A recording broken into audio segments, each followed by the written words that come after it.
Yo, what's up? Back with another meta update. It's been 2 weeks, so we know what that means. This one's gonna be out a little bit later than normal because I went to go record this earlier in the morning and Smite was down. The game sucks, I guess. I don't know. But as per usual, we're gonna go start in the duo lane with the carries and move all the way over to solo lane. And as of the recent bonus balance patch, I'm going to tell you that a little bit has changed, but not an insane amount. Especially not for this role hunter. You've got relatively the same picks. Hajimon, you're going a similar build as you were before, but Gilded Arrow has been on the rise a little bit, but I still think you're going the same build, if not, the same stuff. You can go a Gilded Arrow to start. The Executioner is kind of you can do it. You can also go Kins, just second slot, go Dominance into Oboe, Silver Branch. You can do all this. This is kind of just your core. If you go Death Soul, you sell a Death Soul late game and you get all of this. Silver Branch has kind of replaced Titan's Bane as the finisher of the build if you have a steroid in the build, because it's just super effective now. Because they buffed it. Feels good. If you are to go Gilded Arrow, you could possibly drop a crit item in. You don't have to, but you want to get Diamond Arrow to finish it out, just because. The crit effect does feel pretty powerful because we adjusted Spectral for some reason. Instead of keeping it in the state it's in or buffing it, we adjusted it, in quotes. Crit still feels decently powerful, but I feel like the pen build's really good. What you're doing right now as a hunter is you're waiting to late game, you're farming up, and you're doing powerful stuff in the late game. In the early game, you're not as strong, which I think is a good state for the hunters to be in, because you're not supposed to be strong in the early game. You're a scaling role. That's what you're supposed to be doing. But yeah. This is what you should be building on most hunters. This sort of stuff. If you're going Death Toll, you sell the starter, finish it out with this. If you're going Gilded Arrow, you probably don't go Silver Branch, and you probably get a crit item instead of Exy, Deathbringer, Envenoming, or you can go, like, the Demon Blade, that sort of stuff. Yeah. Hachimon is still top hunter for the same reasons I've given in the last few videos. Very high damage. His attacks, he has in-kit steroids with his 2 and his passive. He does absurd damage with this 1. His safety's really good. He's super powerful. This pick is probably still the best hunter in the game. Articarus is still pretty strong, though I think his mid lane is better. He's another pick that you are looking to build something like this on. Again, you can, instead of Crusher, you can go Titan's Bane if you want, but I like the Crusher for the attack speed. But this is kind of what your build looks like most of the games. He does absurd damage, has really high safety. The change to his ultimate did absolutely nothing. It's OP because of the prot shred that's on it. And we insist on not changing the prot shred because it's a quote-unquote disadvantaged state, I guess. Even though it isn't. I'm going to keep molding about this until they nerf the prot shred on that ability. The change to the bush was actually the more significant of the changes, but he's still incredibly powerful. He has a really high damage, and he's super good. You just have to be careful with your positioning on him, especially in the early game. This character's strong, and you should be playing him either in mid or in dual lane. With Rama, you're again going a similar build as the one with Hachi. I'm not going to go over this with every single hunter. You could do the same thing I said with Hachi before, but you're kind of going the pen build, or you can go a crit item if you want. Rama has safety, has very high damage, and Astral Barrage is a very strong ability. Taking himself out of the fight, being able to follow up on your tank dive is super strong. And it's a lot of safety. He's just super strong. He feels good. Chibalanke is another pick that I feel like is still a bit underrated. He is incredibly high damage. He's a scaling pick in the late game, especially like for hunters as well. In the late game, he does absurd damage. He's got levels of safety. He's not as safe as some other hunters, but Darkest of Nights is an incredibly powerful ability. In ranked, it's not as strong as it would be in competitive, but it's still incredibly strong. Turning out the lights makes it very difficult for teammates to follow up off of, let's say, an Athena taunt dashes in, or like a Geb ults in, or something like that. Like, the engage starts, you press 4, it's very difficult for them to follow up, for the enemy team to follow up, because they have to kind of guess, okay, did they beads, did they not? The ability is loud, and it makes the visuals difficult to see, so this character is very strong. Again, same build you would go on Hachimon or Rama with Chibalanke. Izanami, high damage, a little less safe, but very high pressure in the lane, strong. I'm kind of just repeating myself. You'd go the same build you would on Hachi, Rama, X-Ball. Ishtar, high pressure in lane, same thing as Izanami. Cernanos, high pressure in lane, same thing as the other ones as I've ever said. The bitch is back. It's Freya. Freya has made a rise, especially because of the SCC the SCC event that happened. Freya was top pick, top ban, at least on the EU side of things. And she really put on a show. The downsides of Freya is that you don't have a carry for objective damage, and you don't have them for, like, tower sieges and stuff. In a ranked game, could be everything or nothing. But I wanted to mention her because she's an incredibly powerful pick. Your build could look something like this. You can start a couple of different things. Conduit Gem is better for lane. Bomba Spear is better for helping with the objectives. Death's Embrace is really good with team fights. Gem of Focus is also really good with team fights. Death's Embrace also helps with the objectives. It's a lot of stuff you could do. But your core build is kind of the same. Is literally just the ring tree, I feel like. And then you could finish your build out with a couple of different things. Some people went Typhon's Fang. Some people went Rod. Some people went Spear the Magus. But overall, Freya can just kind of do what she does. And that's Freya stuff. Just kill people. Oleron has also seen a bit of a rise, but I don't have enough of information on him to kind of like give you a definitive build yet. But I do want to mention him because he has been doing pretty well. The thing is, like, his best counter Vamana kind of just sucks.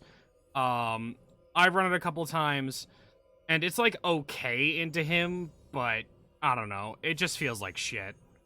Vamana doesn't feel good because if Vamana goes on you as Oleron, you could just walk away from him. Or run away from him as fast as possible. Hold your Aegis, just don't hit him. And once those 4 seconds are up, he's fucked. Because you just ult on him and you kill him. He has to dash out, and you can catch that dash with your 3. He's dead. Because that guy is playing only to kill you as Vamana, pretty much. You could play to fight him. Like him, because you're still doing a lot of damage to the enemy team with Oleron. And you don't need your ultimate for... It's a very good team fight tool, don't get me wrong. But if Vamana is just going to run at you every single time, keeping yourself alive and then using it on him just to turn and kill him is perfectly fine. Waiting until that ultimate is up and then just killing him. Hold your Aegis for that and you will be fine. Moving over to the support role. I have to mention this every time. Umoja and Ares. Same stuff. If you're good with Ares, you can play Ares, you can run lobbies. Kind of what it is. Umoja. You're good with your Moja, you can run lobbies, but your Moja is a much more consistent pick. Ares is if you get behind, then things become difficult for you. Umoja is effective no matter what she's doing in the game. She's always strong.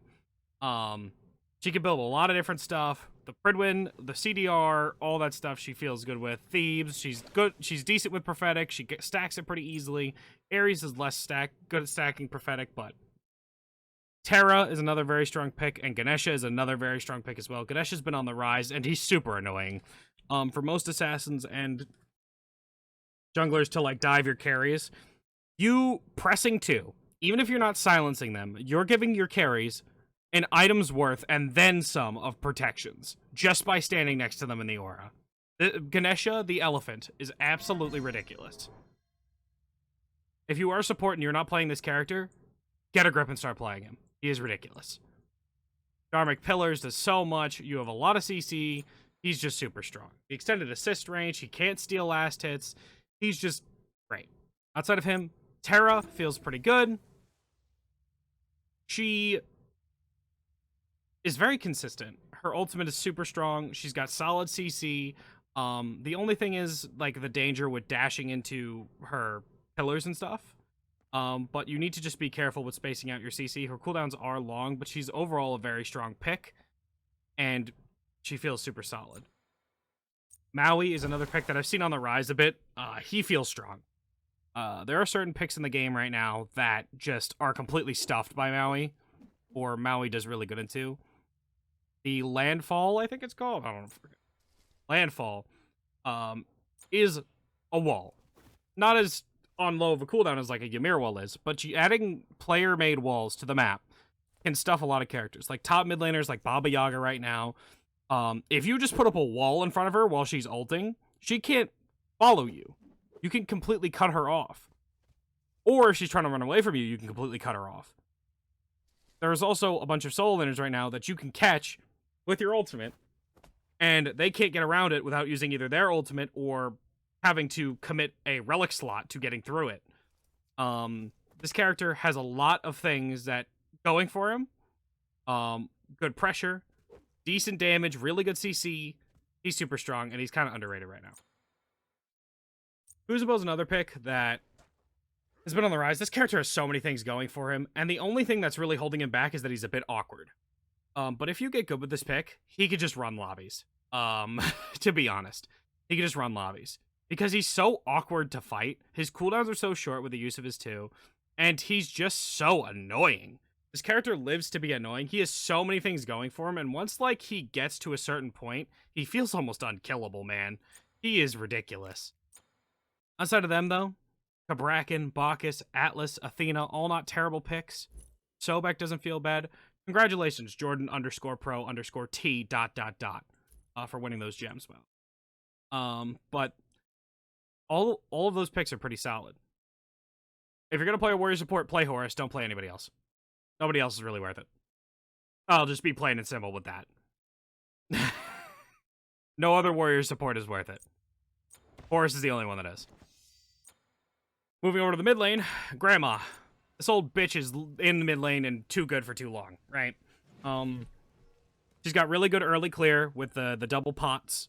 You go multi-pots, and you save a slot for the pots, and you can literally, in the early game, you could fish for the second pot. You could fish for a 2 red, at least a 2 or 3 red potion pot. Save that one, and then have a second pot to throw at the camps. Apparently, there's a way to do 3 of it. I don't know exactly how to do it, so I'm not going to try to explain it. You can, like, 3-pot it, but I don't know. Regardless, you have really good clear. You have pretty decent safety. Even with your jump being very interruptible, you have incredibly high damage in the late game, and you're very difficult to dive. Because of your knock-up, the randomness of your abilities, your ability to possibly slow, possibly reduce, like, she's got so many things going for her. It's a bit ridiculous. If you're going to go Baba, your build's going to look something like this. Even with the E-Staff nerfs, if you really want to, you can throw an Ob Shard in instead of the E-Staff. But I feel like even with the E-Staff nerfs, she feels you could still go this build. She's super strong, and you should definitely be playing her if you're a mid laner. Learn her and start playing her. Outside of Grandma, Janice is super fucking annoying. This character has a lot of percent pen in like his passive. And he just does a ton of damage. He's super mobile and he's super annoying. He can just run lobbies if you're good enough with him. You can just run circles around a bunch of shitters and just start killing people. You build a good amount of cooldown, you get a good amount of damage, you get a Reaver in the build, you get an Ob Shard in the build. You just do a ton of damage, and he's super strong. If you're good with the pick, you should definitely play him. Practice him a bit. Just get a feel for him, you know? Outside of him, though, Agni feels really good. Agni's consistent, very high damage, and the build favors him right now. You're going into Coin, that sort of stuff. Coin, Reaver, E-Staff, easy to proc on Agni. The tick damage on his passive does it. He's just super strong. He's got decent safety with the dash. He's got low cooldowns. He spams them a bunch. He just feels good, and he's super consistent. He's also pretty solid into some of the solo lane picks that I'll mention later on. In terms of other picks, Ebo, Discordia, Marticarus, Merlin, Morgan Le Fay. There's a lot of stuff you can run to mid. But I do want to mention Tiamat. Tiamat has this annoying-ass build that's come around that looks something like this. You can throw a Glad Shield in here if you want, instead of, like, the E-Staff. But Tiamat has this tanky build that makes her incredibly difficult to deal with. I've played against 2 pretty solid players who've run it, one of them being a world champion. And this pick becomes incredibly difficult to kill. And she does absurd damage because of how spammable her abilities are, how low the power threshold is for her mitigations in the ground stance. She just feels... Shut up. She just feels insane with this. She can do a lot. And I know a defensive item, how is she doing so much damage? Just trust me, this shit is insane. And especially as a solo laner, it's very difficult to kill her. Especially when her hunter and her support are around. Moving over to jungle. This motherfucker was nerfed again and did absolutely nothing. They're not touching the problem, but I'm not going to rant about it. Robin's still super strong. Very high damage. Can build whatever the hell you want on him. And he still does it. He's got incredibly high damage, very high safety, hybrid, full damage. Very difficult to kill. Super strong. Probably still the best god in the game. Thor, another very strong pick. Less so than Robin to the extent that you could build whatever the hell you want, but you can go hybrid. You do prefer full damage in jungle as Thor, though. But the point still stands. He's difficult to deal with. The semi-global of Anvil of Dawn is super strong. Very high damage, good CC, just consistency. Thor is consistency. He feels good. Outside of them, though, Ratatosker has seen a rise in play as of recently. He's got good damage. The gigantic cone stun Eggcorn has just been the best one for jungle. He just feels good. Feels powerful. He does good damage, and he's got the rotation ability with the tree, through the cosmos. Feels super strong. Kali and Bakasura are both picks that are still very strong even after their nerfs. Auto attack assassins still feel good. Kali especially can still run away with the game because she's Kali in the late game. You can run away with it. It's kind of how it works. Bakasura in the early game can just farm and farm and farm and get ahead. Invades are super easy with him. Securing your own farm is super easy with him. He just feels good. Naja's another pick that feels super strong because he's got consistency. He's got high damage. You can build him tank. You can build him full damage. You can do whatever you want with him. Susano is one of those picks that goes full damage and absolutely explodes people. Burkett is another pick that you build tanky on most of the time, and she does work. A lot of the jungle picks right now are kind of just, you either go full damage and you absolutely fry, or you can go hybrid or full damage and still absolutely fry. It's kind of a mixed bag. But those are kind of like the picks you want to stick with. Set is another pick. If you're good with it, you can play it. If you're not, I would practice it a little bit before you do play it in ranked. And then run it. You can also run them in mid and carry, but again, be good with it first before you do that. Normally, I'd move tabs, but again, solo lane. There are 3 picks that are big offenders of this, which is doing too much damage despite building nearly full tank. Robin, Thor, and Wukong.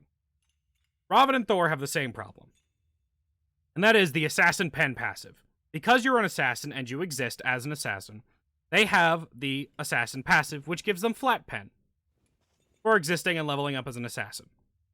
This gives them an advantage in the lane because they have a stat that most warriors don't, or don't have something to match it. Meaning they could build the same builds and be just as tanky, or around just as tanky, and outtrade them because they have the pen. Thor and Robin are both pretty good spike users. Robin likes Soul Leader, but they're also very good Glad Shield users. They like Pridwin. Overall, both are incredibly strong picks in the solo lane. In terms of warriors, the biggest offender, Wukong, is because of this shit. Wukong's passive, in the late game especially, gives him essentially an item's worth of stats. He is going to be able to respond when he's below 60%. He responds by gaining stats and is able to do more damage, take more hits, and just do more because he's below 60%. He has no lanes he just straight up loses to. He goes even or he beats every single lane opponent other than maybe like Jormungandr in the early game, right? Jormungandr and like Hades outclear him. But other than that though, this pick is insane, and if he's open in your ranked games, you should be playing him in solo lane. This pick can just carry games. It runs shit. Super strong. It is just super good. I usually like to buy this is kind of like what I've been building as of late. The Soul Leader is something I usually go second.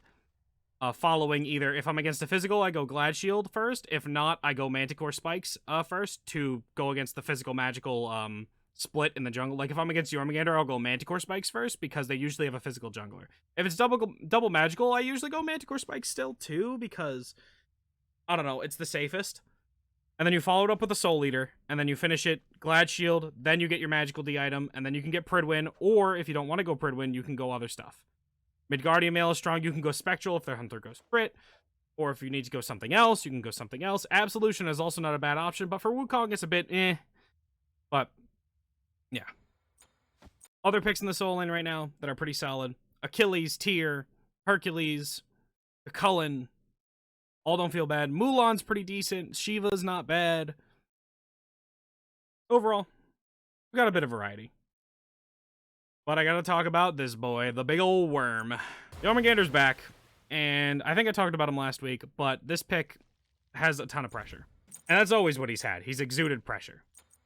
you're usually building something along the lines of this. It's kind of like your core setup. I actually like finishing the defensive item first and then finishing the Chronos Pendant, because with your build to start, you are a bit squishy and can get traded into pretty easily.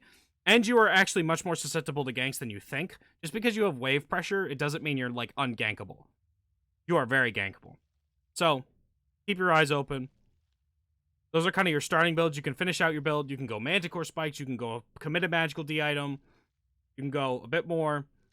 You can get an E-Staff. I don't think you need to go Reaver like most people do. You don't need to go another damage item.